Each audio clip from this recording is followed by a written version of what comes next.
Tomato ketchup খেতে ভালোবাসেন? আসলে টমেটো কেচাপ এমন একটা জিনিস যেটা ছোট থেকে বড় সবারই বড় প্রিয়।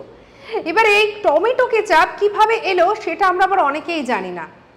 তবে যেটা জানা যায় যে টমেটো কেচাপ, যেটাকে আমরা এখন ওই বিকালবেলা সিঙ্গারার সাথে হোক কিংবা যে কোনো চাইনিজ খাবারে এগ রোল হোক বা মোগলাই, টমেটো কেচাপ যেটা আমাদের এত প্রিয়, আসলে ছিল ওষুধ।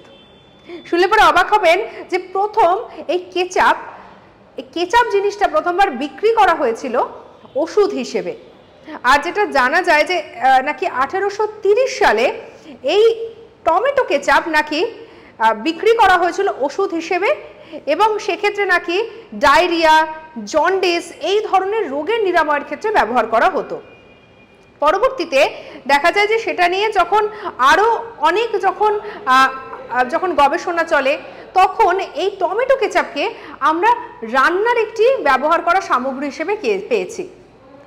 আর সত্যি ভাবতে গেলে পরে অবাক লাগে যে আমাদের পছন্দের টমেটো কেচাপ এরকমও হতে পারে। সঙ্গে রাখুন আজ তাক বাংলাকে, অজানা খবরকে জানার জন্য সাবস্ক্রাইব করে নিন।